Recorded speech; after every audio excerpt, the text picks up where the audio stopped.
아저씨, 1,000원만 주시면 안 돼요? 비가 내리던 평일낮 대기업 본사 앞 한 소년이 말했습니다. 사람들은 우산을 고쳐 잡고 지나갔고 아이는 그 자리에 서 있었어요. 그 앞에 멈춰선 사람은 무정자증으로 자식 없이 살아온 재벌 회장 정태경이었습니다. 아이의 옷은 얇았고 신발은 물에 젖어 있었습니다. 고개를 들지 못한 채 같은 말을 반복했어요. 정 회장은 한 걸음도 움직이지 못했습니다. 아무도 몰랐어요. 이 만남이 한 남자를 그 자리에서 무너뜨릴 줄은요. 왜 이 회장은 국어라는 이 아이 앞에서 끝내 오열하고 말았을까요? 사연 시작 전 무료로 할 수 있는 구독과 좋아요를 눌러주세요. 더불어 어디서 듣고 계신지 댓글 남겨주시면 그곳에 행복만 가득하시길 진심으로 바라겠습니다. 오늘의 사연 시작합니다. 그날 아침은 유난히 차가웠습니다.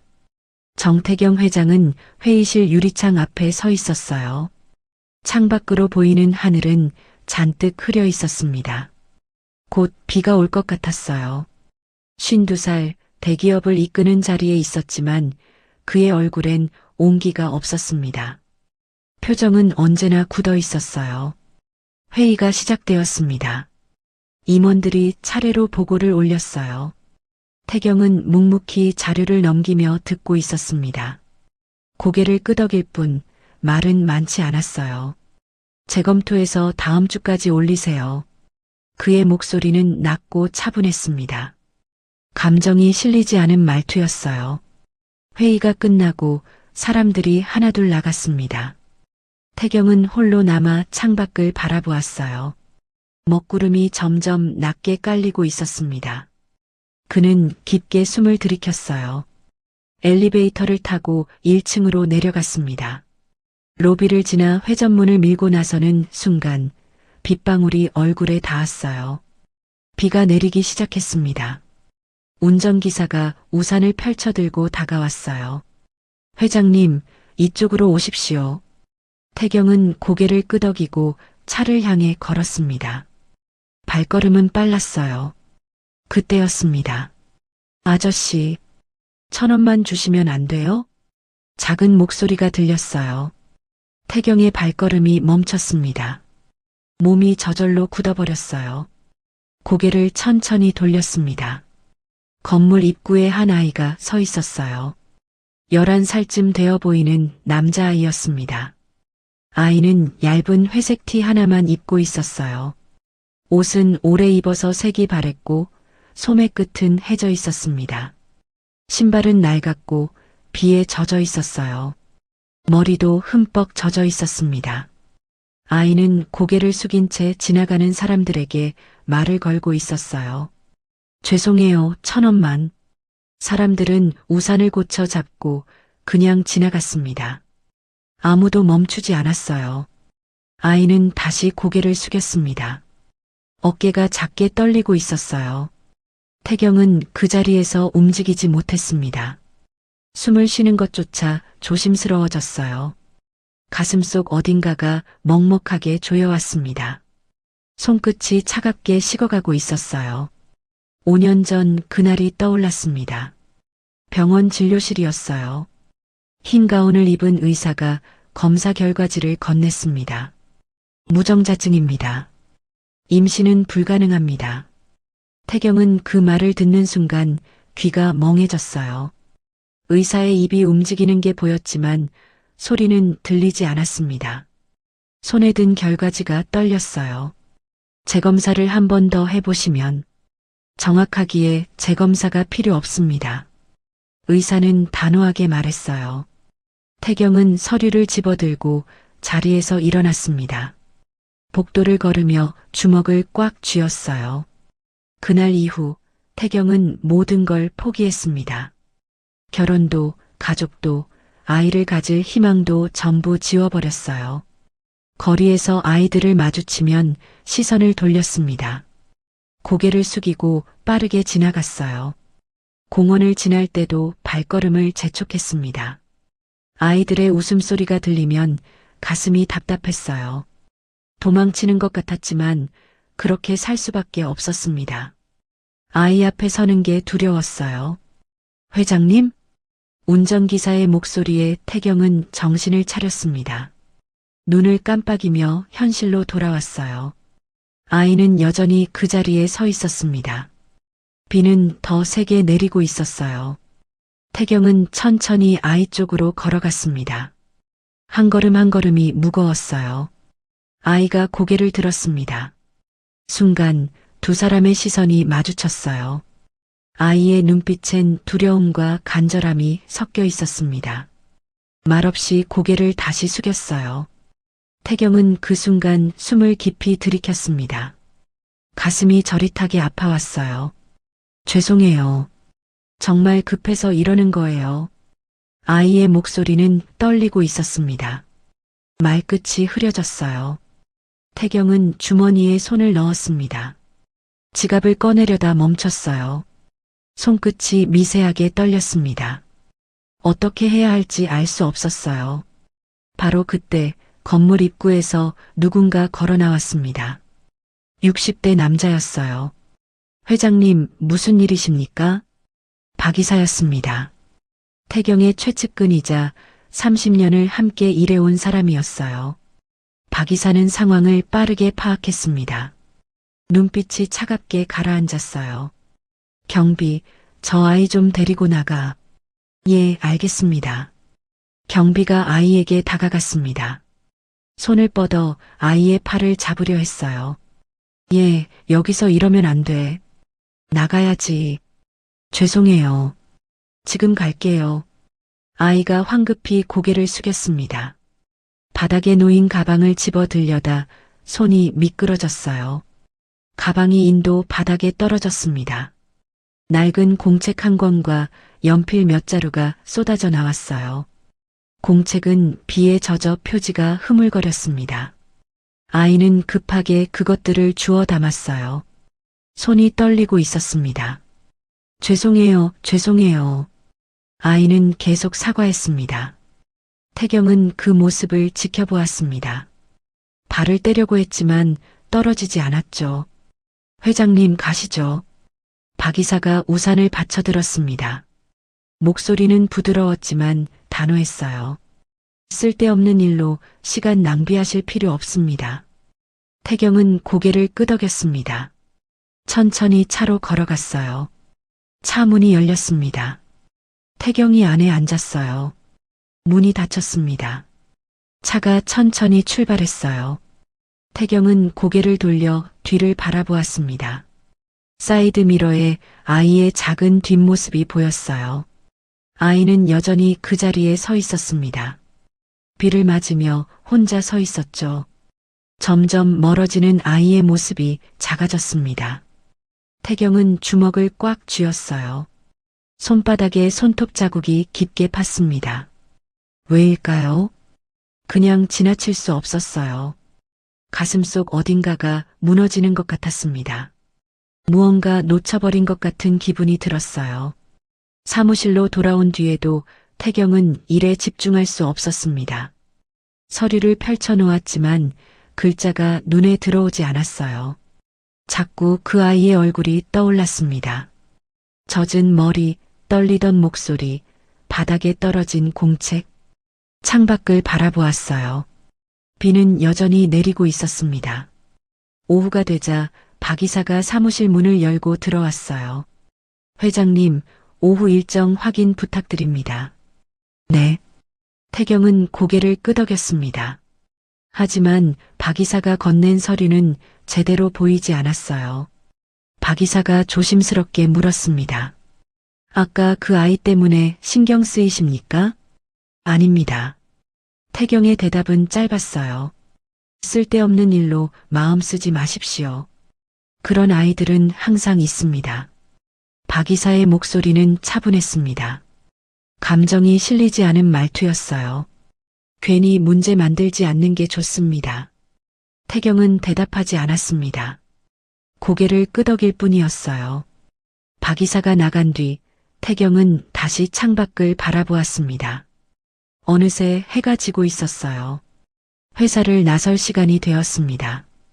태경은 코트를 걸치고 엘리베이터를 탔어요. 1층 로비에 내려서는 순간 발걸음이 멈췄습니다. 무의식적으로 건물 입구 쪽을 바라보았어요.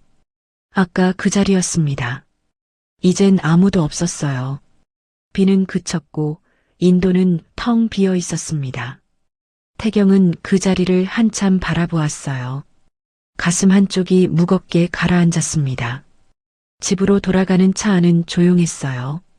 태경은 창밖을 바라보며 생각에 잠겼습니다. 왜 자꾸 그 아이가 떠오르는 걸까요? 수없이 지나쳤던 아이들인데 왜 오늘은 달랐을까요? 손끝을 꽉 쥐었어요. 대답은 나오지 않았습니다. 그날 밤 태경은 잠을 이루지 못했어요. 침대에 누워 천장을 바라보았습니다. 어둠 속에서 아이의 얼굴이 자꾸 떠올랐어요. 눈을 감았습니다. 그래도 지워지지 않았어요. 고개를 좌우로 저었습니다. 하지만 가슴속 무게는 사라지지 않았어요. 새벽 2시가 넘어서야 태경은 간신히 잠이 들었습니다. 얕은 잠이었죠. 그는 아직 몰랐습니다. 이 아이가 자신의 인생을 완전히 흔들어 놓을 거라는 걸요. 며칠이 지났습니다. 정태경은 여전히 같은 일상을 살고 있었어요. 아침 회의, 오후 보고, 저녁 늦게 퇴근. 모든 게 똑같았습니다. 하지만 한 가지가 달라졌어요. 그날 이후 아이의 얼굴이 머릿속에서 떠나지 않았습니다. 회의 중에도 서류를 보다가도 문득 떠올랐어요. 태경은 고개를 저으며 생각을 지우려 했습니다. 하지만 쉽게 지워지지 않았죠. 목요일 오후였습니다. 태경은 회의를 마치고 건물을 나섰어요. 운전기사가 우산을 펼쳐들고 기다리고 있었습니다. 회장님, 차 이쪽입니다. 태경은 고개를 끄덕였어요. 발걸음을 옮기려는 순간 시선이 한 곳에 머물렀습니다. 아이가 또 그 자리에 서 있었어요. 태경의 발걸음이 멈췄습니다. 숨이 목 끝에서 멎는 것 같았어요. 아이는 며칠 전과 똑같은 모습이었습니다. 고개를 숙인 채 지나가는 사람들에게 말을 걸고 있었어요. 죄송합니다, 1,000원만. 목소리는 작았습니다. 사람들은 고개를 돌리고 지나갔어요. 아이는 다시 고개를 숙였습니다. 어깨가 축 처졌어요. 태경은 그 자리에 서서 아이를 바라보았습니다. 가슴이 답답하게 조여왔어요. 회장님? 운전기사가 조심스럽게 불렀습니다. 태경은 대답하지 않았어요. 천천히 아이 쪽으로 걸어갔습니다. 한 걸음 한 걸음이 무겁게 느껴졌어요. 아이가 고개를 들었습니다. 태경과 눈이 마주쳤어요. 아이의 눈빛에 놀라움이 스쳤습니다. 저번에 봤던 아이의 목소리가 떨렸어요. 태경은 주머니에서 지갑을 꺼냈습니다. 1,000원짜리 지폐 한 장을 꺼내 아이에게 건넸어요. 여기, 정말요? 아이는 떨리는 손으로 돈을 받았습니다. 고개를 깊이 숙였어요. 감사합니다. 정말 감사합니다. 아이는 허리를 굽혀 인사했습니다. 1번, 2번, 3번. 계속해서 고개를 숙였어요. 고맙습니다. 정말 고맙습니다. 태경은 그 모습을 내려다보았습니다. 가슴 한쪽이 저릿하게 아파왔어요. 됐어. 그만. 죄송해요. 제가 너무 좋아서. 아이의 눈가가 붉어졌습니다. 눈물이 글썽거렸어요. 태경은 더 이상 말을 잇지 못했습니다. 목이 메어왔어요. 바로 그때 건물 입구에서 경비가 나왔습니다. 야, 너 또 왔어? 며칠 전에도 봤는데. 경비의 목소리는 날카로웠어요. 죄송해요. 지금 갈게요. 아이가 황급히 고개를 숙였습니다. 바닥에 놓인 가방을 집어들려 했어요. 빨리 나가. 여기 이런 데가 아니야. 경비가 아이의 팔을 잡았습니다. 손에 힘이 들어갔어요. 아, 아이가 작게 신음했습니다. 가방이 손에서 미끄러졌어요. 바닥에 떨어지며 안에 있던 물건들이 쏟아져 나왔습니다. 낡은 공책, 부러진 연필, 작은 지우개. 태경은 그 광경을 지켜보았어요. 주먹이 저절로 쥐어졌습니다. 이봐요. 태경의 목소리가 낮게 깔렸습니다. 경비가 깜짝 놀라 고개를 들었어요. 회장님. 됐습니다. 제가 처리할게요. 하지만 됐다고 했습니다. 태경의 목소리는 단호했어요. 경비는 고개를 숙이고 물러섰습니다. 발걸음이 빨라졌어요. 아이는 바닥에 흩어진 물건들을 주워 담고 있었습니다. 손이 떨리고 있었어요. 죄송해요.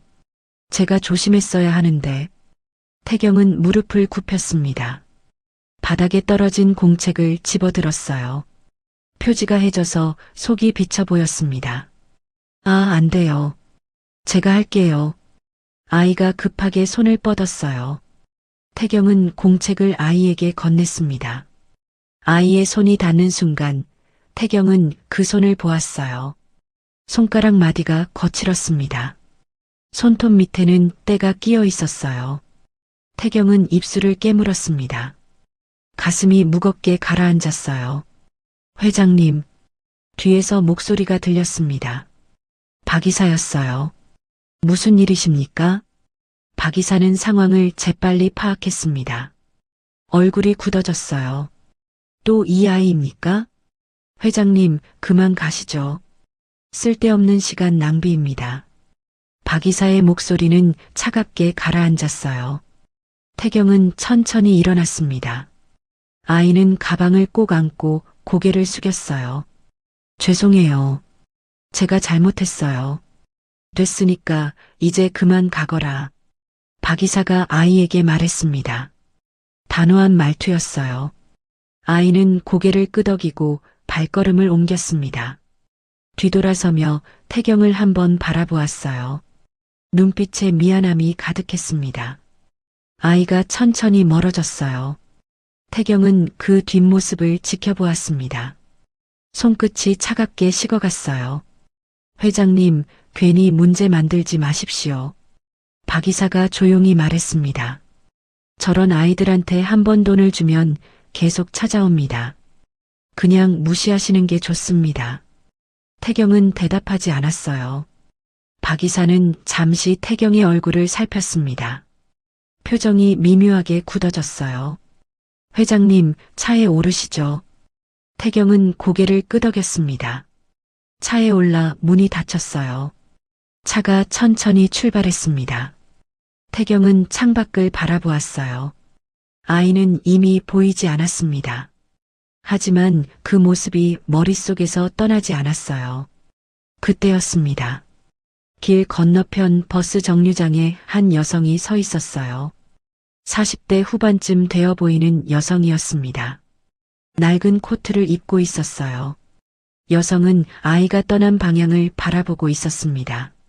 시선이 애틋했어요. 여성이 가방에서 무언가를 꺼냈습니다. 작은 사진이었어요. 손으로 쓰다듬으며 오래 바라보았습니다. 입술을 깨물었어요. 어깨가 작게 떨렸습니다. 차는 신호등에 멈춰섰죠. 태경은 그 여성을 보았습니다. 여성의 눈가가 붉어져 있었어요. 손에 든 사진을 가슴에 꼭 안았습니다. 고개를 떨구었어요. 신호등이 바뀌었습니다. 차가 다시 출발했어요. 여성의 모습이 점점 멀어졌습니다. 태경은 뒤를 돌아보았어요. 하지만 이미 여성은 보이지 않았습니다. 가슴속 어딘가에 작은 돌멩이가 하나 들어앉은 듯 했어요. 무겁고 답답했습니다. 사무실로 돌아온 뒤에도 태경은 일에 집중할 수 없었어요. 서류를 펼쳐놓았지만 글자가 흐려 보였습니다. 자꾸 아이의 얼굴이 떠올랐어요. 그리고 그 여성의 뒷모습도요. 창밖을 바라보았어요. 해가 지고 있었습니다. 밤이 되었죠. 태경은 집으로 돌아갔어요. 넓은 거실에 불을 켰습니다. 하지만 집은 여전히 어두웠어요. 소파에 앉았습니다. 고요했어요. 너무 조용했습니다. 태경은 눈을 감았어요. 아이의 목소리가 들리는 것 같았습니다. 감사합니다. 정말 감사합니다. 고개를 저었습니다. 하지만 목소리는 사라지지 않았어요. 그날 밤 태경은 또 잠을 이루지 못했습니다. 천장을 바라보며 뒤척였어요. 아이는 지금 어디에 있을까요? 추운 밤 어디서 자고 있을까요? 질문은 계속 이어졌습니다.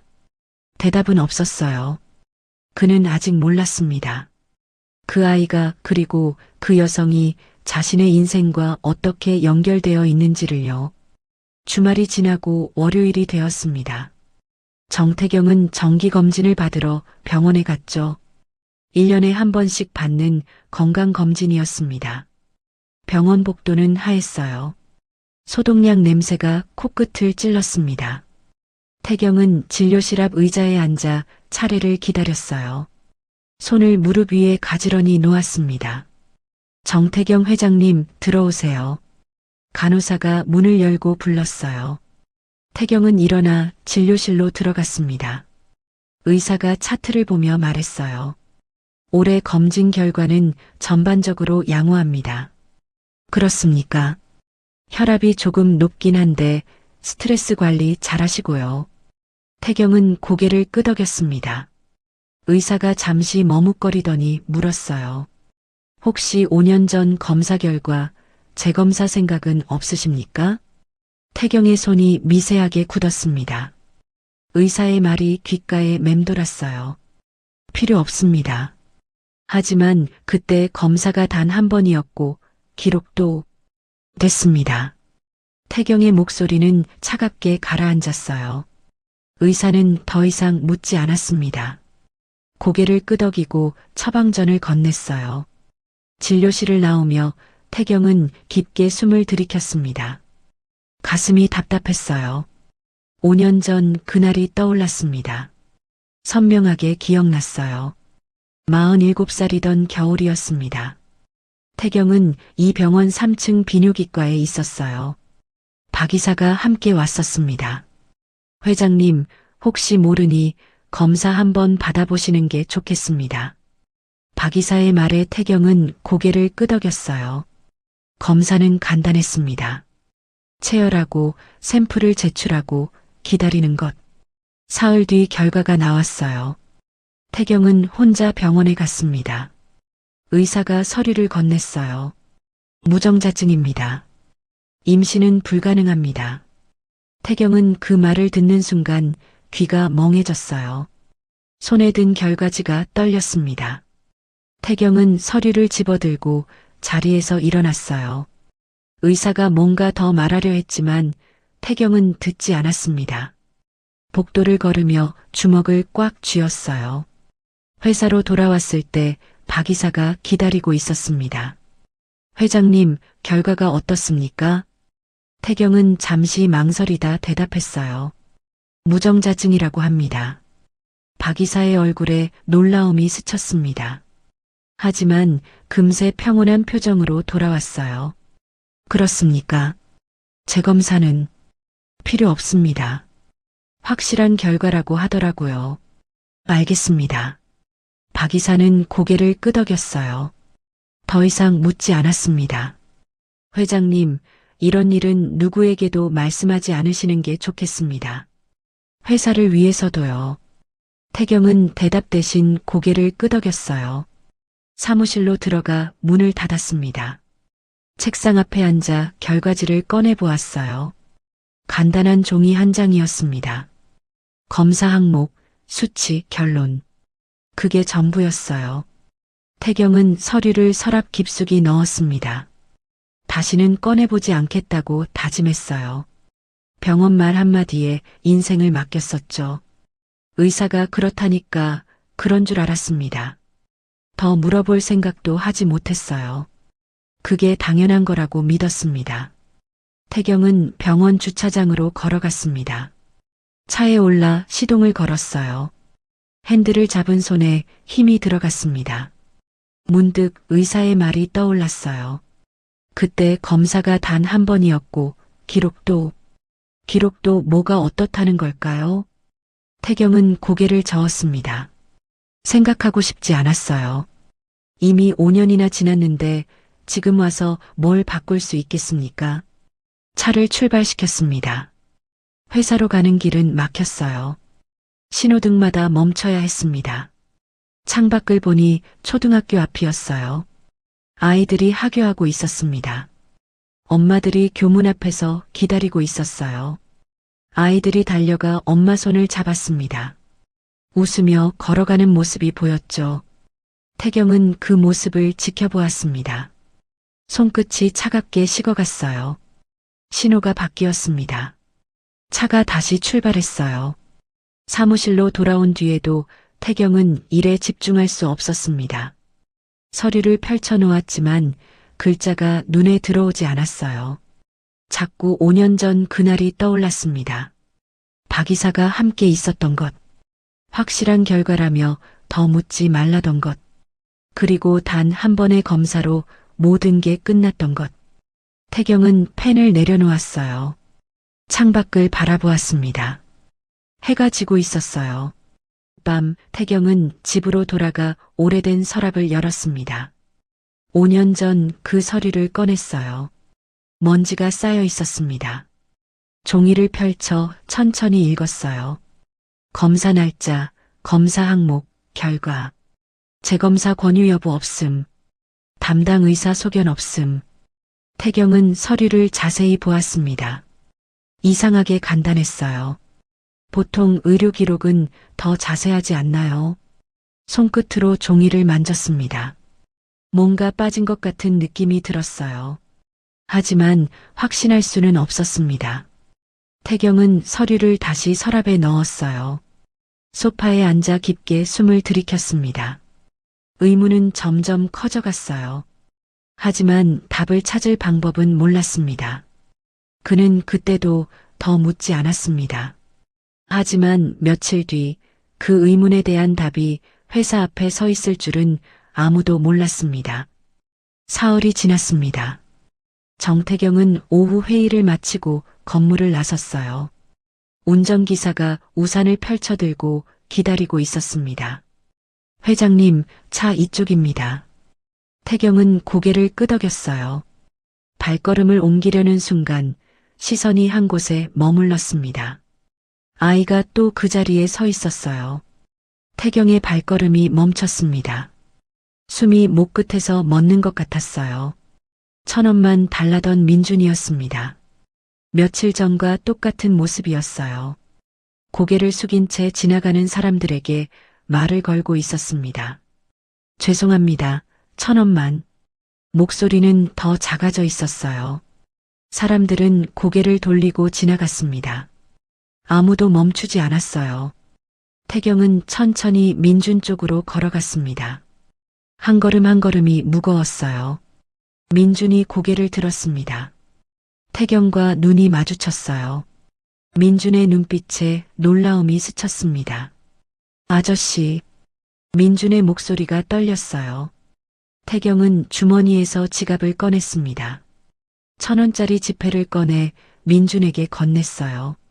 여기. 감사합니다. 민준은 돈을 받고 깊이 고개를 숙였습니다. 허리를 굽혀 인사했어요. 태경은 그 모습을 보다가 조심스럽게 물었습니다. 얘야, 너 왜 자꾸 여기에 오니?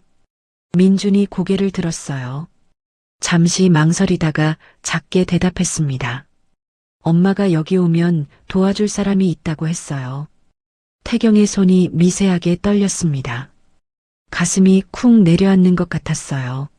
엄마가? 네. 엄마가 이 회사 알려줬어요. 정확한 주소까지요. 민준의 목소리는 조심스러웠습니다. 태경은 입술을 깨물었어요.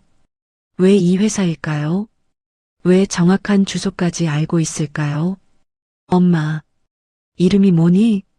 태경이 떨리는 목소리로 물었습니다. 민준이 대답하려는 순간이었어요. 회장님, 뒤에서 날카로운 목소리가 들렸습니다. 박 이사였어요. 태경은 고개를 돌렸습니다. 박 이사는 빠른 걸음으로 다가왔어요. 얼굴이 굳어 있었습니다. 또 이 아이와 대화하고 계십니까? 박 이사의 목소리는 차갑게 가라앉았어요. 불쾌함이 역력했습니다. 회장님, 이제 그만 가시죠. 박 이사가 한 걸음 다가섰습니다. 민준을 내려다보았어요. 예, 이제 여기 오면 안 돼. 알았지? 죄송해요. 민준이 황급히 고개를 숙였습니다. 어깨가 움츠러들었어요. 경비한테 말했으니까 다음엔 바로 쫓아낼 거야. 경찰도 부를 수 있어. 박 이사의 말투는 단호했습니다. 협박에 가까웠어요. 민준의 얼굴이 하얗게 질렸습니다. 입술이 떨렸어요. 태경은 그 모습을 보며 주먹을 꽉 쥐었습니다. 손바닥에 손톱 자국이 깊게 팼어요. 박 이사. 태경의 목소리가 낮게 깔렸습니다. 네, 회장님. 아이한테 너무 심하지 않습니까? 박 이사가 잠시 멈칫했어요. 하지만 금세 평온한 표정으로 돌아왔습니다. 회장님을 위해서입니다. 이런 아이들한테 관심 주시면 계속 찾아옵니다. 태경은 박 이사를 바라보았어요. 30년을 함께 일한 사람이었습니다. 믿고 의지했던 사람이었어요. 하지만 지금 박 이사의 눈빛은 차가웠습니다. 한 아이를 대하는 태도가 너무 냉정했어요. 왜 이렇게까지 막으려 하는 걸까요? 태경은 처음으로 의문이 들었습니다. 뭔가 이상했어요. 회장님 가시죠. 박 이사가 태경의 팔을 가볍게 잡았습니다. 태경은 민준을 한 번 더 바라보았어요. 민준도 태경을 보고 있었습니다. 눈빛에 두려움과 슬픔이 섞여 있었어요. 태경은 천천히 몸을 돌렸습니다. 발걸음을 옮겼어요. 차를 향해 걸어가면서도 자꾸 뒤를 돌아보게 되었습니다. 민준은 여전히 그 자리에 서 있었어요. 차에 올라 문이 닫혔습니다. 박 이사가 조수석에 탔어요. 회장님, 저런 아이들한테 너무 관심 주시면 안 됩니다. 엄마가 알려줬다는 것도 거짓말일 겁니다. 동정심을 유발하려는 거죠. 박 이사의 목소리는 차분했어요. 하지만 태경은 고개를 끄덕이지 않았습니다. 창밖을 바라보았어요. 박 이사의 말이 이상하게 들렸습니다. 왜 이렇게 강하게 막으려 할까요? 단순히 회사를 위해서일까요? 아니면 다른 이유가 있는 걸까요? 태경은 사이드 미러를 보았어요. 박 이사의 얼굴이 비쳤습니다. 표정은 평온했지만 눈빛은 차가웠어요. 뭔가를 숨기는 것 같은 느낌이 들었습니다. 차가 천천히 출발했어요. 태경은 계속 생각했습니다. 5년 전 검사 때도 박 이사가 함께 있었어요. 확실한 결과라며 더 묻지 말라고 했습니다. 그리고 지금 이 아이를 맡고 있어요. 왜일까요? 집으로 돌아가는 내내 태경은 의문에 잠겼습니다. 박 이사의 태도가 자꾸 신경 쓰였어요. 너무 강하게 반응하고 있었습니다. 뭔가 숨기려는 것처럼 보였어요. 집에 도착했습니다. 넓은 거실에 불을 켰어요. 소파에 앉았습니다. 고요했어요. 태경은 눈을 감고 깊게 숨을 들이켰습니다. 민준의 말이 귓가에 맴돌았어요. 엄마가 여기 오면 도와줄 사람이 있다고 했어요. 왜 이 회사일까요? 왜 정확한 주소까지 알고 있을까요? 그리고 왜 박 이사는 그렇게까지 막으려 하는 걸까요? 질문은 계속 이어졌습니다. 대답은 없었어요. 하지만 태경은 느낄 수 있었습니다. 뭔가 잘못되어 있다는 걸. 그때부터 뭔가 잘못되어 있다는 생각이 들기 시작했습니다. 그리고 며칠 뒤 태경은 자신이 상상조차 하지 못했던 진실과 마주하게 됩니다.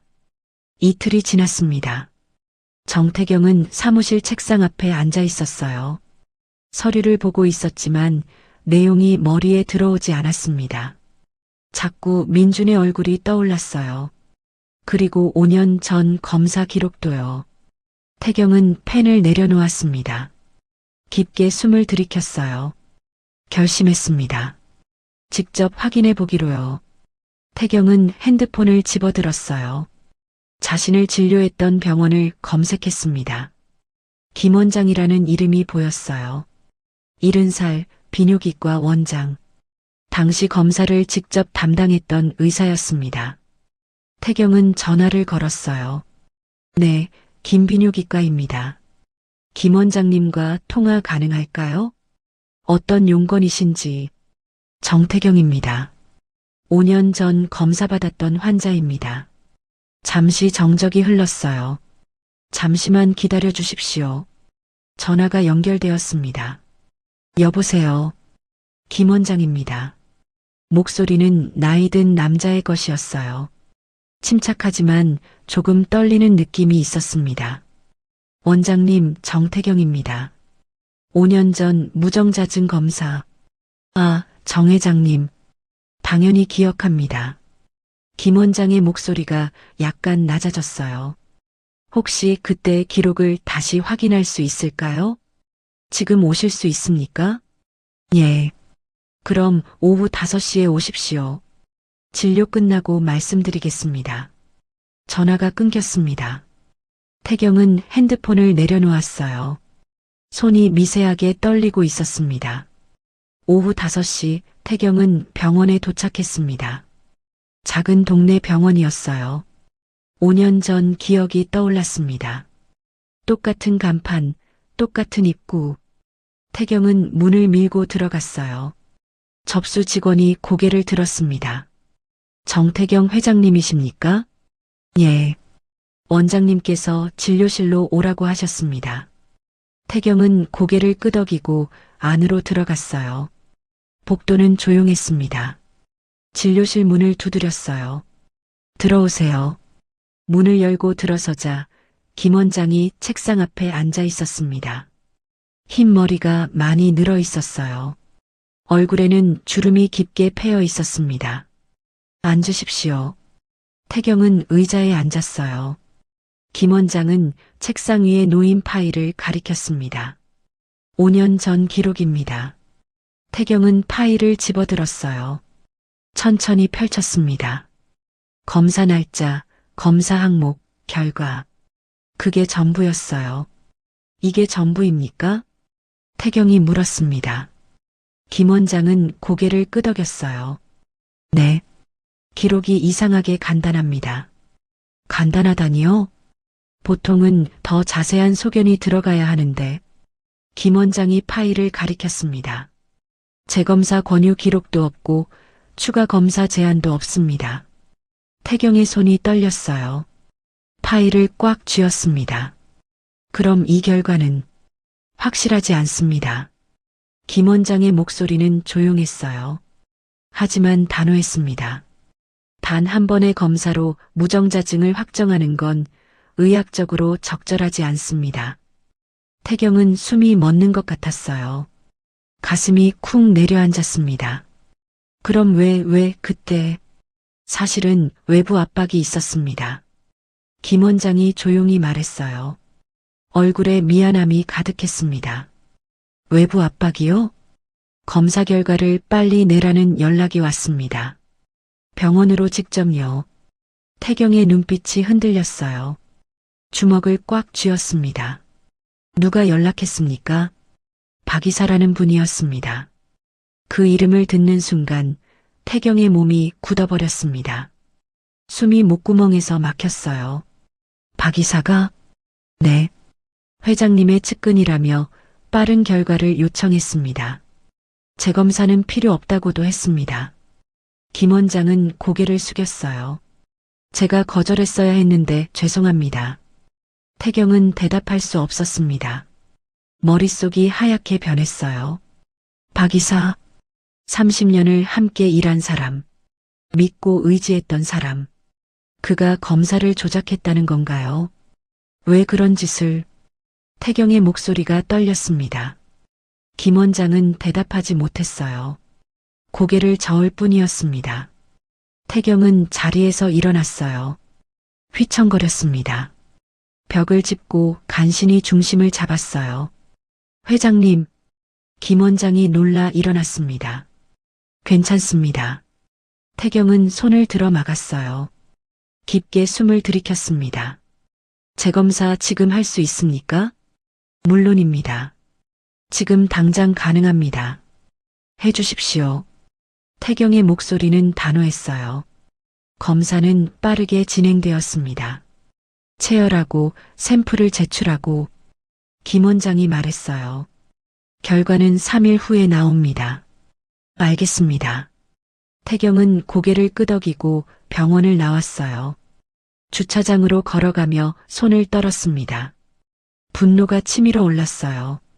박 이사, 왜 그런 짓을 했을까요? 무엇 때문에 자신을 속였을까요? 태경은 차에 올라 핸들을 꽉 쥐었습니다. 손가락 마디가 하얗게 변했어요. 바로 그때 전화가 울렸습니다. 모르는 번호였어요. 태경은 전화를 받았습니다. 여보세요? 정태경 회장님이십니까? 여성의 목소리였어요. 그렇습니다. 저는 푸른하늘 아동보호센터 상담사입니다. 태경의 손이 멈췄어요. 아동보호센터요? 네. 강민준 군에 관한 건인데요. 그 이름을 듣는 순간 태경의 심장이 크게 뛰었습니다. 급하게 물었어요. 민준이가 어떻게 됐습니까? 보호자 부재로 현재 임시 보호 중입니다. 어머니가 입원 중이시고 연락 가능한 보호자가 없어서요. 태경의 머릿속이 복잡해졌어요. 숨이 가빠졌습니다. 지금 어디 있습니까? 센터에 있습니다. 하지만 보호자가 나타나지 않으면 내일 아침 시설로 이송될 예정입니다. 시설이요? 네. 규정상 보호자 없는 아동은 72시간 후 시설로. 태경은 더 이상 듣지 못했어요. 전화를 끊었습니다. 시동을 걸었어요. 급하게 센터 주소를 검색했습니다. 차를 출발시켰어요.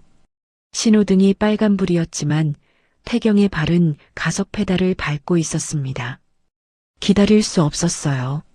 민준이가 시설로 보내진다는 말이 머릿속에서 맴돌았습니다. 안 돼. 그렇게 보낼 수 없어. 왜 그런 생각이 드는지 태경 자신도 몰랐어요. 하지만 가슴이 시키는 대로 움직였습니다. 센터에 도착했습니다. 태경은 차에서 뛰어내렸죠. 건물 안으로 달려갔습니다.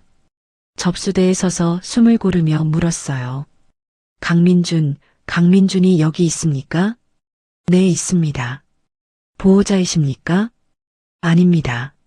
하지만 아이를 알고 있습니다. 죄송하지만 보호자가 아니시면 잠깐만 보게 해주십시오. 부탁입니다.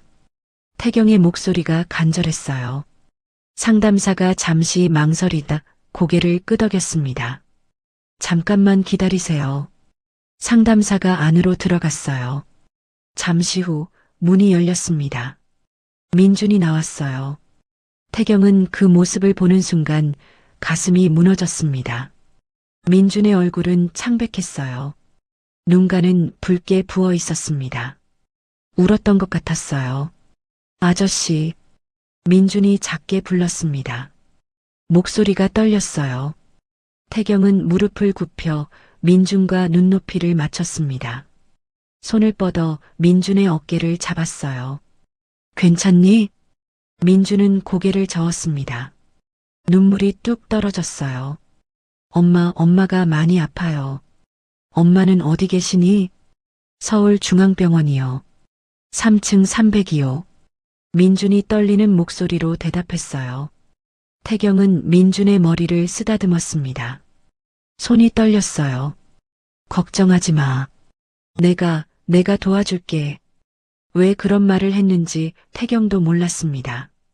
하지만 그 말은 진심이었어요. 민준은 태경을 올려다보았습니다. 눈빛에 희망이 번졌어요. 정말요? 그래. 약속한다. 태경은 고개를 끄덕였습니다. 가슴속 무언가가 뜨겁게 타올랐어요. 그는 알 수 없었습니다. 이 아이가 그리고 그 엄마가 누구인지요. 정태경은 센터에서 나와 차에 올랐습니다. 시동을 걸었어요. 손이 떨렸습니다. 핸들을 꽉 쥐었어요. 서울중앙병원 3층 302호. 민준이가 알려준 곳이었습니다. 차를 출발시켰어요. 신호등마다 멈춰야 했지만 태경은 계속 시계를 보았습니다. 시간이 너무 느리게 가는 것 같았어요.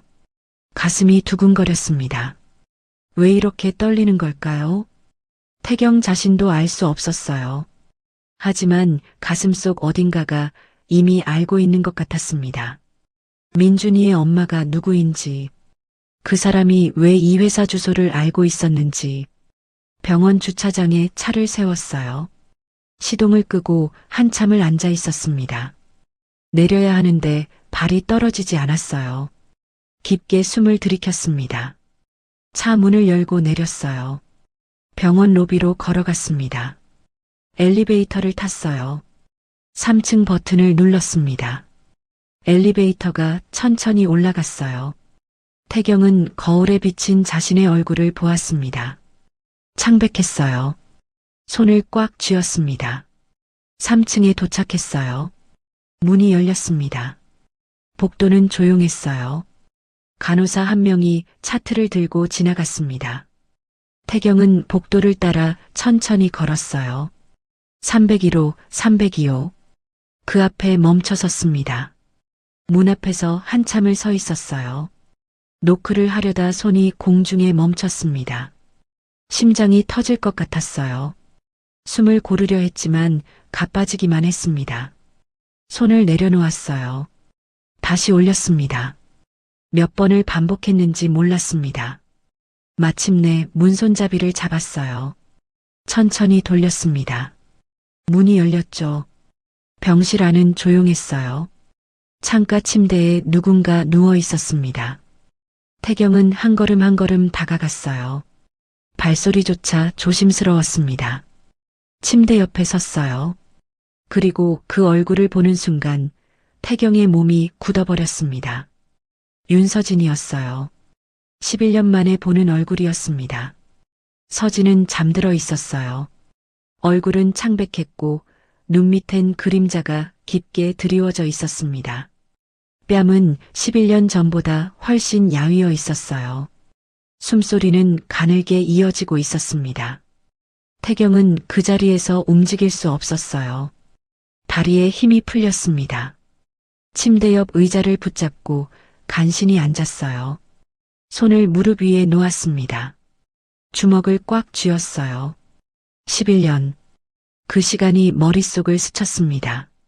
서진의 얼굴을 보고 있자니 그때 일들이 하나하나 떠올랐어요. 함께 걸었던 길, 함께 웃었던 순간들, 그리고 자신이 일방적으로 끊어버렸던 그날. 서진. 작게 불렀지만 대답은 없었어요. 서진은 여전히 잠들어 있었습니다. 태경은 떨리는 손으로 서진의 손을 바라보았어요. 침대 시트 위에 놓인 손은 거칠었습니다. 11년 동안 혼자 아이를 키우며 얼마나 힘들었을까요? 태경은 눈을 감았어요. 가슴이 저려왔습니다. 얼마나 시간이 지났을까요? 서진이 천천히 눈을 떴습니다. 흐릿한 눈빛이 천장을 향했어요. 깜빡이며 초점을 맞췄습니다. 고개를 천천히 돌렸어요. 태경과 눈이 마주쳤습니다. 서진의 눈이 크게 떠졌어요. 숨이 멎는 것 같았습니다. 태경 씨? 목소리는 갈라져 있었어요. 믿을 수 없다는 듯 태경을 바라보았습니다. 태경은 대답하지 못했어요. 고개만 천천히 끄덕였습니다. 목이 메어 말이 나오지 않았어요. 서진은 몸을 일으키려 했습니다. 하지만 힘이 없었어요. 팔이 떨렸습니다. 다시 침대에 기대었어요. 어떻게 여기를. 민준이가 알려줬습니다. 그 이름을 듣는 순간 서진의 얼굴이 하얗게 질렸어요. 입술이 떨렸습니다. 민준이를 만났어요? 회사 앞에서 봤습니다. 며칠 전부터요. 서진의 눈에서 눈물이 흘러내렸어요. 고개를 돌렸습니다. 손으로 얼굴을 가렸어요.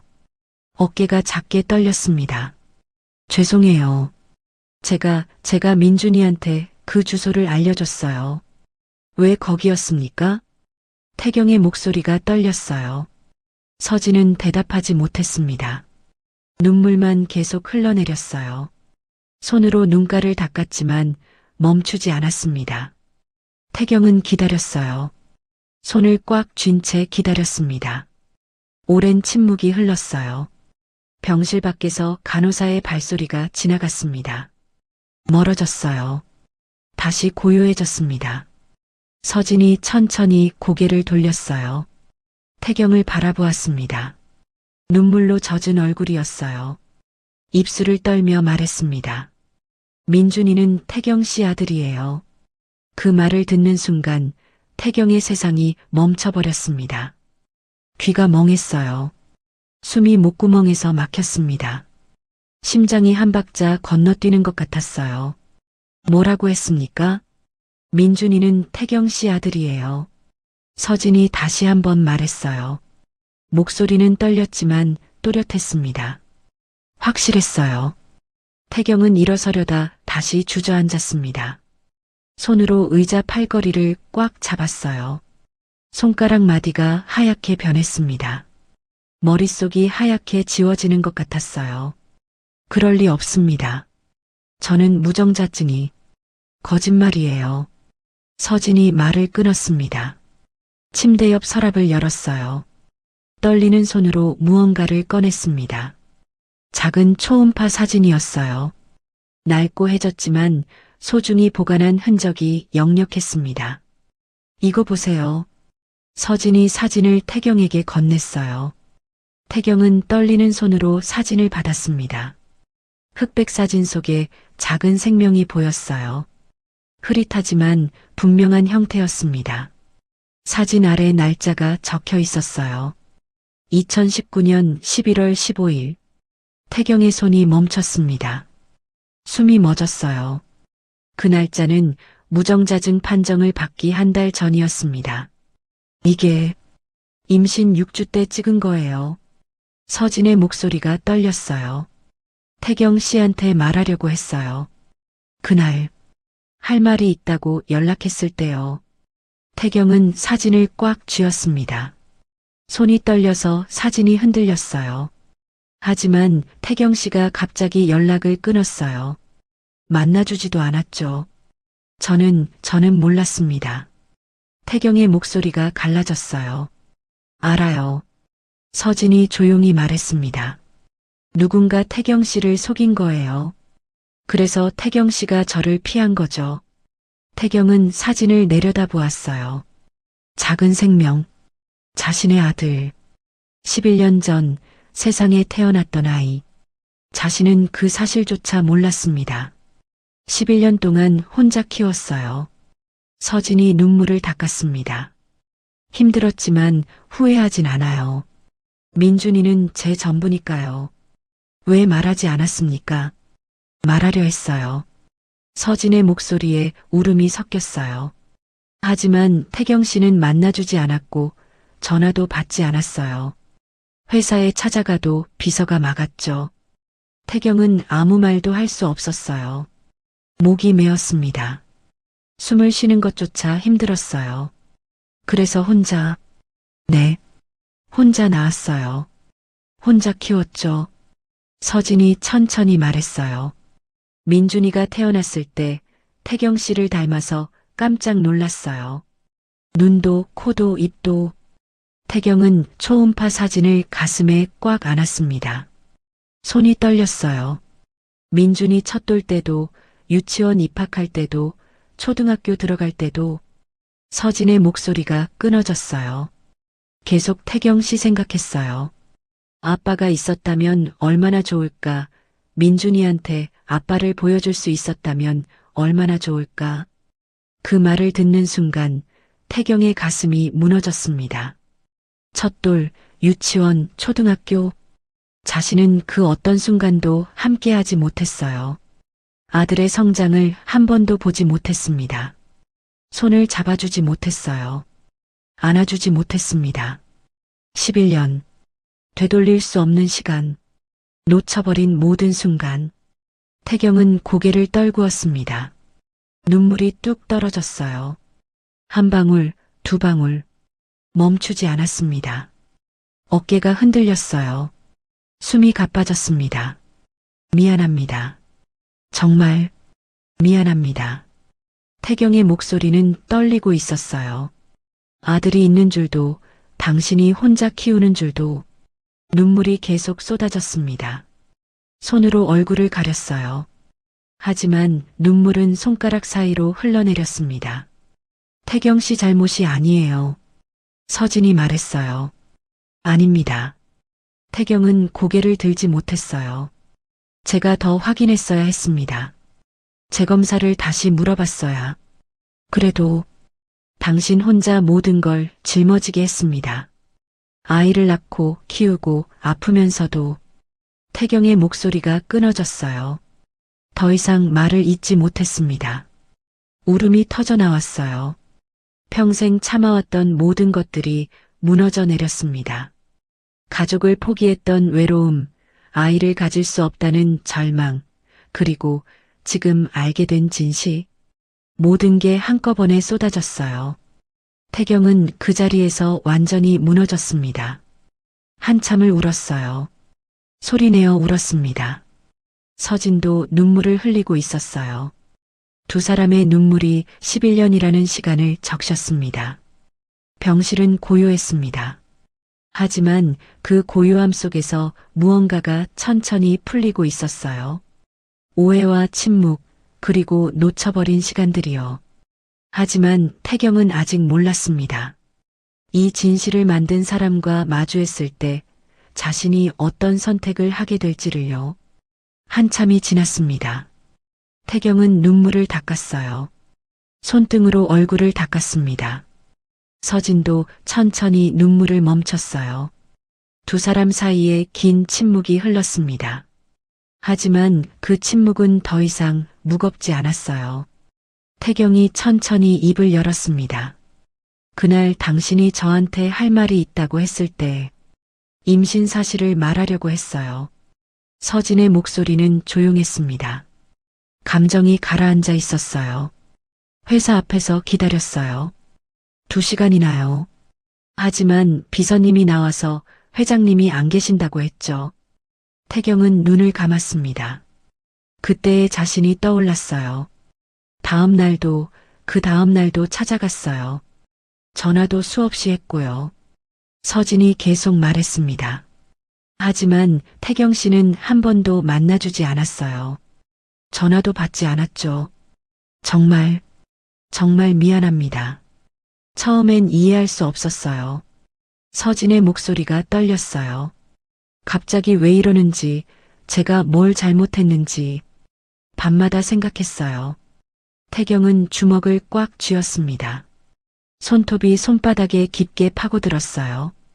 그러다 어느 날 박이사라는 분한테 전화가 왔어요. 태경의 몸이 굳어졌습니다. 뭐라고 했습니까? 회장님은 이제 당신과 만날 생각이 없으니 더 이상 연락하지 말라고 했어요. 서진이 침대 시트를 꽉 쥐었어요. 만약 계속 연락하면 법적 조치를 취하겠다고도 했죠. 목소리가 정말 차갑더라고요. 태경은 깊게 숨을 들이켰습니다. 가슴이 답답하게 조여왔어요. 그때 저는 임신 6개월이었어요. 서진이 배를 쓰다듬었습니다. 배가 불러오고 있었어요. 태경 씨한테 꼭 말해야 한다고 생각했죠. 다시 용기를 내서 회사에 찾아갔어요. 마지막으로요. 서진의 목소리가 작아졌어요. 하지만 경비가 저를 막았어요. 이미 출입금지 명단에 올라가 있었거든요. 태경은 고개를 떨구었습니다. 손으로 얼굴을 가렸어요. 그날 박 이사가 직접 나왔어요. 로비까지요. 회장님이 당신을 만나지 않는 이유가 있으니 포기하라고 했어요. 회장님 인생에 방해가 되지 말라고요. 서진의 목소리에 울음이 섞였어요. 그 말을 듣고 저는 포기했어요. 태경 씨가 정말 저를 원하지 않는다고 생각했으니까요. 태경은 숨을 참았습니다. 가슴이 터질 것 같았어요. 혼자 민준이를 낳았어요. 서진이 눈물을 닦았습니다. 병원비도 없어서 작은 산부인과에서 낳았죠. 진통이 왔을 때 너무 무서웠어요. 서진 씨, 엄마도 아빠도 안 계셔서 혼자였어요. 간호사가 손 잡아줬죠. 힘내세요 하면서요. 서진의 목소리가 떨렸어요. 민준이가 세상에 나왔을 때 울음소리를 듣는 순간 눈물이 났어요. 기쁜 눈물이었는지 슬픈 눈물이었는지 모르겠어요. 태경은 더 이상 참을 수 없었습니다. 눈물이 다시 흘러내렸어요. 제가 있었어야 했는데 이제 알았으니까 괜찮아요. 서진이 조용히 말했습니다. 11년 동안 어떻게 키웠습니까? 태경이 떨리는 목소리로 물었어요. 처음엔 식당에서 설거지했어요. 민준이를 업고요. 서진이 천천히 말했습니다. 그 다음엔 청소일도 하고 야간 편의점 알바도 했어요. 민준이가 잠들면 나가서 일했죠. 민준이 첫 돌 때는 미역국만 끓여줬어요. 돌잔치는 못 해줬어요. 돈이 없어서요. 서진의 목소리가 작아졌어요. 학원은 한 번도 보내보지 못했어요. 태경은 주먹을 꽉 쥐었습니다. 손이 떨렸어요. 그래도 민준이는 잘 자라줬어요. 불평 한 번 안 하고요. 서진이 웃으려 했지만 눈물이 흘렀어요. 아빠가 없냐고 물어봤을 때 뭐라고 대답해야 할지 몰랐어요. 뭐라고 했습니까? 하늘나라에 계신다고 했어요. 거짓말이지만 그게 최선이었어요. 태경은 고개를 떨구었습니다. 가슴이 찢어지는 것 같았어요. 그러다 제가 아프고 나서 더 이상 버틸 수가 없었어요. 서진이 깊게 숨을 들이켰습니다.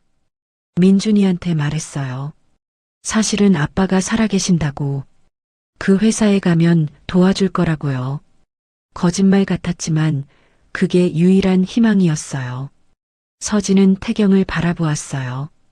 태경 씨라면 민준이를 도와줄 거라고 믿었어요. 태경은 일어섰습니다. 창가로 걸어갔어요. 밖을 내다보았습니다. 밤하늘에 별이 떠 있었어요. 박이사를 만나겠습니다. 태경의 목소리는 낮고 단호했어요. 모든 걸 끝내겠습니다. 태경은 서진을 돌아보았습니다. 그리고 민준이 아빠로 살겠습니다. 늦었지만요. 서진의 눈에서 눈물이 흘러내렸어요. 하지만 이번엔 다른 눈물이었습니다. 병실을 나와 태경은 곧장 회사로 향했어요. 밤 9시가 넘었지만 건물에는 불이 켜져 있었습니다. 박 이사의 사무실이었어요.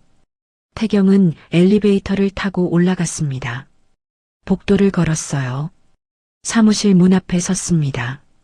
노크하지 않고 문을 열었어요. 박 이사가 책상 앞에 앉아 서류를 보고 있었습니다. 고개를 들었어요. 회장님, 이 시간에 무슨 일이십니까? 태경은 대답하지 않았습니다. 천천히 박 이사의 책상 앞으로 걸어갔어요. 박 이사는 태경의 얼굴을 보고 조금 굳어졌습니다. 눈가가 붉게 부어 있었어요. 회장님? 5년 전 검사 기록을 확인했습니다. 태경의 목소리는 낮고 차갑게 가라앉았어요. 박 이사의 얼굴이 미묘하게 변했습니다. 펜을 쥔 손이 멈췄어요. 무슨 말씀이십니까? 김 원장을 만났습니다. 외부 압박이 있었다고 하더군요. 회장님, 그건 왜 그랬습니까? 태경이 물었어요. 목소리는 떨렸지만 단호했습니다. 왜 저를 속였습니까? 왜 제 아들을 빼앗았습니까? 박 이사는 잠시 침묵했어요. 깊게 숨을 들이켰습니다. 책상 위에 펜을 내려놓았어요. 회장님을 위해서였습니다. 저를 위해서? 태경의 목소리가 높아졌어요. 제 아들을 빼앗고 제 인생을 망쳐놓고 그게 저를 위해서라는 겁니까? 박 이사는 고개를 들었습니다. 눈빛에는 변명도 미안함도 없었어요. 오히려 자신이 옳다는 확신이 있었습니다. 회장님은 이 회사의 후계자입니다. 윤서진 같은 여자와 결혼해서 회사에 문제를 일으킬 순 없었습니다. 그건 당신이 결정할 일이 아니었습니다. 태경이 책상을 내리쳤어요. 큰 소리가 울렸습니다. 책상이 서류들이 흔들렸어요. 박 이사는 눈 하나 깜빡이지 않았습니다. 회사를 생각했습니다. 지분 문제, 후계구도, 회장님의 미래를요. 제 미래는 제가 결정합니다. 하지만 회장님은 그때 혼란스러워 하셨습니다. 제가 정리해드린 겁니다. 박 이사의 목소리는 여전히 차분했어요. 태경은 박 이사를 바라보았습니다. 30년을 함께 일한 사람, 믿고 의지했던 사람. 하지만 지금 그 사람은 완전히 낯설었어요. 당신은 제 인생을 당신 마음대로 조종했습니다. 보호한 겁니다. 보호가 아닙니다. 조종입니다. 태경의 목소리는 단호했어요. 제게서 가족을 빼앗고 11년이라는 시간을 빼앗았습니다. 아들이 태어나는 것도 자라는 것도 보지 못하게 했죠. 그게 보호입니까? 박 이사는 대답하지 않았어요. 고개를 돌렸습니다. 회장님, 저는 더 이상 듣고 싶지 않습니다. 태경이 말을 끊었어요. 박 이사, 네, 회장님. 지금 당장 사표를 쓰십시오. 박 이사의 얼굴이 굳어졌어요. 고개를 들어 태경을 바라보았습니다. 회장님, 모든 직책에서 물러나십시오. 30년의 정을 생각해서 조용히 보내드리는 겁니다. 회장님, 제발 더 이상 제 앞에 나타나지 마십시오. 태경의 목소리는 차갑게 가라앉았어요. 박 이사는 입을 열었다가 닫았습니다. 아무 말도 할 수 없었어요. 손이 떨렸습니다. 태경은 돌아섰습니다. 사무실 문을 향해 걸어갔어요. 회장님, 박 이사가 뒤에서 불렀습니다. 하지만 태경은 돌아보지 않았어요. 문을 열고 나갔습니다. 복도를 걸었어요. 발걸음은 무거웠지만 흔들리지 않았습니다. 엘리베이터를 타고 내려가며 태경은 창밖을 바라보았어요. 도시의 불빛이 반짝이고 있었습니다. 누군가 자신의 인생을 대신 결정했어요. 자신이 아이를 가질 수 없다고, 가족을 가질 수 없다고. 그 말을 믿고 11년을 살아왔습니다. 하지만 이제 알았어요. 모든 게 거짓이었다는 걸. 자신에게는 아들이 있었다는 걸. 로비에 도착했습니다. 태경은 건물 밖으로 나왔어요. 차가운 밤 공기가 얼굴을 스쳤습니다. 깊게 숨을 들이켰어요. 이제 민준이에게 가야 했습니다. 11년 동안 아빠 없이 자란 아이. 자신이 아빠라는 사실을 알게 될 아이. 태경은 차 문을 열며 생각했어요. 민준이는 자신을 받아들일까요? 11년의 공백을, 놓쳐버린 시간을 어떻게 채워갈 수 있을까요? 그리고 무엇보다 늦게 도착한 아빠를 민준이는 아빠라고 부를 수 있을까요? 정태경은 차를 몰아 센터로 향했습니다. 밤 10시가 넘었지만 도로는 한산했어요. 신호등마다 멈출 때마다 심장이 두근거렸습니다. 곧 아들을 만나게 됩니다. 그리고 말해야 했어요. 자신이 아버지라고. 센터에 도착했습니다. 태경은 차에서 내려 건물 안으로 들어갔어요. 접수대에 상담사가 앉아 있었습니다. 민준이 데리러 왔습니다. 보호자이십니까? 태경은 잠시 망설였어요. 깊게 숨을 들이켰습니다. 아버지입니다. 그 말을 하는 순간 가슴이 뜨거워졌어요. 상담사는 서류를 꺼냈습니다. 보호자 확인 서류에 서명하셔야 합니다. 태경은 펜을 받아들었어요. 손이 떨렸습니다. 보호자란에 자신의 이름을 적었어요. 정태경. 관계란에는 부라고 썼습니다. 아버지. 펜 끝이 종이 위에서 멈췄어요. 11년 만에 처음 쓰는 글자였습니다. 서명을 마치고 상담사가 안으로 들어갔어요. 잠시 후 문이 열렸습니다. 민준이가 나왔어요. 작은 가방을 메고 있었습니다. 얼굴은 여전히 창백했지만 눈빛은 살아있었어요. 아저씨, 민준이 조심스럽게 불렀습니다. 태경은 무릎을 굽혔어요. 민준이와 눈높이를 맞췄습니다. 민준아. 태경의 목소리가 떨렸어요. 엄마 만나러 갈까? 네. 민준이가 고개를 끄덕였습니다. 두 사람은 함께 센터를 나왔어요. 태경은 민준이의 가방을 들어줬습니다. 차 문을 열어줬어요. 민준이가 뒷좌석에 올라탔습니다. 태경은 운전석에 앉았어요. 시동을 걸었습니다. 차가 천천히 출발했어요. 한참을 달리다 태경이 입을 열었습니다. 민준아. 네. 엄마한테 들은 게 있니? 아빠에 대해서. 백미러로 민준이를 보았어요. 민준이는 고개를 숙였습니다. 하늘나라에 계시다고 했어요. 태경의 손이 핸들 위에서 굳었어요. 가슴이 저려왔습니다. 그런데 며칠 전에 다시 말해줬어요. 사실은 살아계신다고. 그 회사에 가면 아빠를 만날 수 있다고요. 민준이의 목소리가 작아졌습니다. 근데 어떻게 찾아야 할지 몰라서 그냥 그 앞에 서 있었어요. 태경은 차를 길가에 세웠습니다. 시동을 껐어요. 뒤를 돌아보았습니다. 민준이와 눈이 마주쳤어요. 민준아. 태경의 목소리가 떨렸습니다. 내가 너의 아빠야. 민준이의 눈이 크게 떠졌습니다. 입술이 떨렸어요. 네, 미안해. 11년 동안 몰랐어. 내가 있는 줄도, 엄마가 혼자 너를 키우는 줄도. 태경의 눈에서 눈물이 흘러내렸습니다. 누군가 나를 속였어. 아이를 가질 수 없다고. 그 말을 믿고 살았어. 민준이는 아무 말도 하지 못했어요. 눈만 깜빡이고 있었습니다. 늦었지만 이제라도 너희 곁에 있고 싶어. 아빠로 살고 싶어. 태경은 차에서 내렸습니다. 뒷좌석 문을 열었어요. 민준이 앞에 무릎을 꿇었습니다. 용서해 줄 수 있니? 11년 동안 없었던 아빠를. 민준이의 눈에서 눈물이 주르륵 흘러내렸어요. 작은 몸이 떨렸습니다. 정말 제 아빠예요? 그래. 정말이야. 민준이가 태경의 품으로 뛰어들었습니다.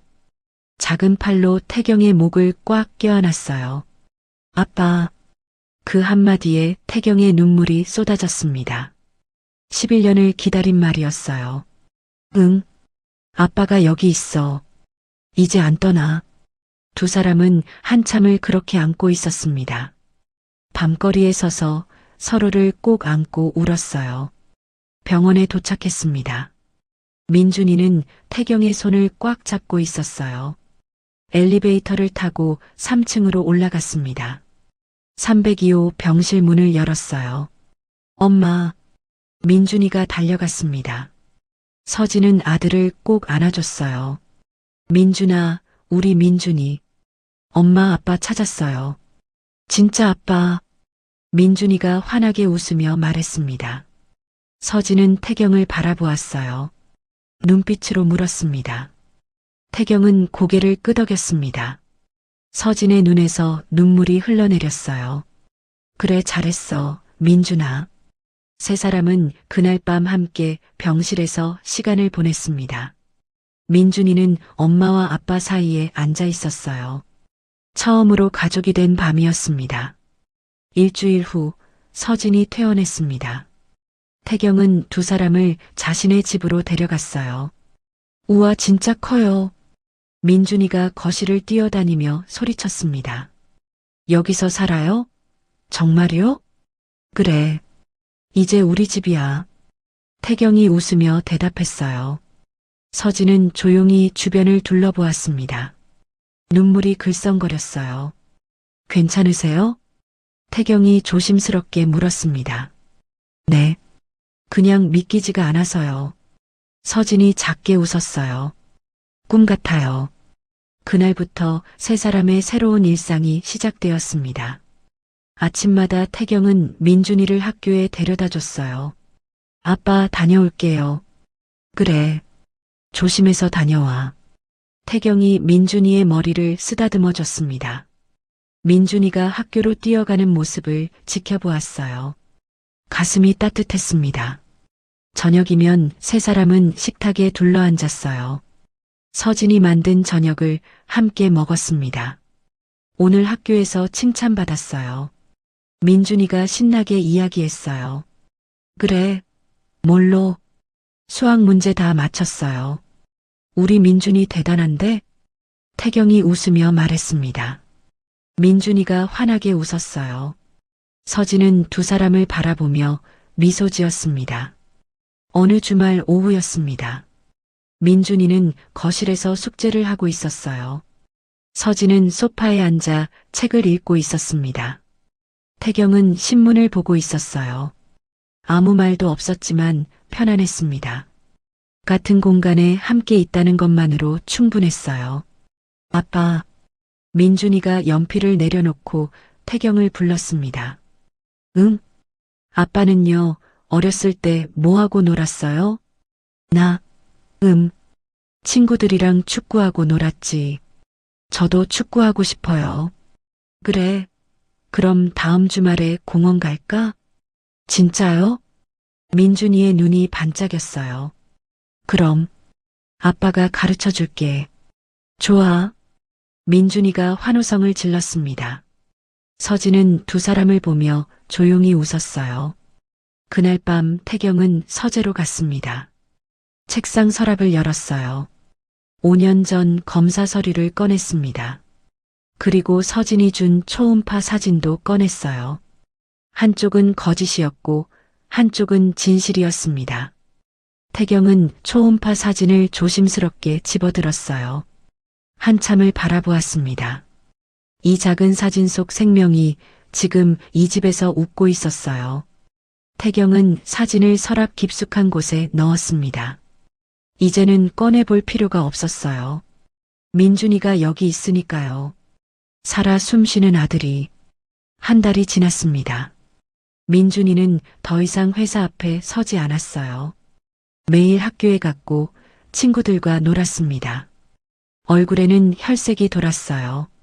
웃음소리도 많아졌습니다. 어느 날 저녁 민준이가 태경에게 다가왔어요. 아빠, 이거 드릴게요. 손에 종이 한 장을 들고 있었습니다. 뭔데? 태경이 받아보았어요. 크레파스로 그린 그림이었습니다. 세 사람이 손을 잡고 있는 그림이었어요. 아빠, 엄마, 그리고 민준이. 하단에는 삐뚤빼뚤한 글씨로 우리 가족이라고 적혀 있었습니다. 태경의 눈에 눈물이 맺혔어요. 고마워, 민준아. 아빠가 좋아할 것 같아서요. 민준이가 환하게 웃었습니다. 태경은 민준이를 꼭 안아줬어요. 아빠가 세상에서 제일 좋아하는 선물이야. 그날 밤 세 사람은 거실에 함께 앉아 있었습니다. 민준이는 태경의 무릎에 기대 잠들어 있었어요. 서진은 조용히 뜨개질을 하고 있었습니다. 태경은 잠든 아들의 머리를 쓰다듬었어요. 창밖으로 별이 빛나고 있었습니다. 11년. 긴 시간이었어요. 하지만 이제 함께였습니다. 더 이상 혼자가 아니었어요. 태경은 조용히 중얼거렸습니다. 고마워. 나를 기다려줘서. 서진이 고개를 들어 태경을 바라보았어요. 두 사람의 시선이 마주쳤습니다. 말없이 미소 지었어요. 그것만으로 충분했습니다. 그는 늦게 도착했지만 끝내 떠나지 않았습니다. 오늘의 사연 여기까지입니다. 잘 들으셨다면 구독과 좋아요를 눌러서 마음을 전해주세요. 더 따뜻하고 감동적인 사연으로 보답하겠습니다. 잘 들었어요.